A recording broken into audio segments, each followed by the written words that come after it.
വന്ന വഴി മറക്കല്ലേ ബ്രോന്ന. എടാ വന്ന വഴി മറക്കല് ഇതുമായിട്ട് എന്താണ് ബന്ധം? ഓക്കെ, എന്നാ പിന്നെ ഞാൻ തല വെച്ച് കൊടുക്കാം, എന്നെ ആരും കൊന്നിട്ട് പോയിക്കോട്ടെ, അതായിരിക്കും നല്ലത് അല്ലെ? അതായിരിക്കും നല്ലത്. മോനെ, ഒരുപാട് പ്രശ്നങ്ങൾ കഴിഞ്ഞിട്ടില്ല, ഒരുപാട് കേസും ഒരുപാട് വള്ളിക്കെട്ടുകളും എല്ലാം കഴിഞ്ഞിട്ടാണ് ഞാൻ നിൽക്കുന്നത്, മനസ്സിലാവും? എനക്ക് എന്റെ ജീവനിൽ പണിയുണ്ടാവും, മനസ്സിലാവും? എനക്ക് പ്രശ്നങ്ങളുണ്ട്, എനക്ക് എന്റെ സേഫ്റ്റി നോക്കാണ്ട് പറയില്ല. ഞാൻ മിക്കവാറും ദിവസം ഇവിടെ നിൽക്കില്ല, എനിക്ക് വീട്ടിൽ നിൽക്കാൻ പേടിയാണ്. കാര്യം പറയാല, ഇതെന്താ എപ്പാ എന്താ നടക്കാന്ന് പറയാൻ പറ്റില്ല. അങ്ങനത്തെ ആൾക്കാർ, അവിടെ ചെറിയ പിള്ളേർ വരുന്നതല്ല ഞാൻ പറയുന്നത്. ഈ ക്യാമറ ഞാൻ മിഞ്ഞാതെ ഫിറ്റ് ചെയ്തത് അതിന്റെ മുന്നത്തെ ദിവസം, അതായത് ലീക്കായ ഫസ്റ്റ് ദിവസം ഇവിടെ എന്താ സംഭവിച്ചെന്നറിയോ? പാതിരാത്രി എന്താ സംഭവിച്ചെന്നറിയോ? ഒരു 10, 30, 35 വയസ്സുള്ള കുറച്ചെണ്ണം കാറിന് വന്ന് ഇറങ്ങി. കള്ളു കുടിച്ചിട്ടാണോ എന്താന്ന് അറിയില്ല.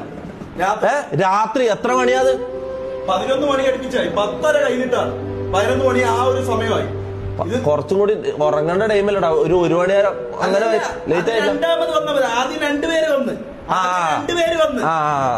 ഓക്കെ, എങ്ങനെ ആയാലും ഡെയിലി വരുന്ന ആൾക്കാരുടെ കണക്കിൽ ഇവരെല്ലാം എടേ 1 or 2 ആൾക്കാരാണെങ്കിൽ എനിക്ക് മനസ്സിലാക്കാം. ഓക്കെ, ഇവരായിട്ടുള്ള ഒരു സേഫ്റ്റി ഇത് എന്റെ തലയിലൊക്കെ. ഇത് കുറെ ആൾക്കാർ വരുമ്പോ ഇതിൽ ഏതാ സേഫ് ഏതാ ഇതെന്ന് ഞാൻ അങ്ങനെ മനസ്സിലാക്കും. ഇത് വന്ന വഴി മറക്കലായിട്ട് ബന്ധമൊന്നുമില്ല മോനെ, ഇത് സേഫ്റ്റി പ്രശ്നങ്ങൾ അത്രേ ഉള്ളൂ. ഓക്കെ.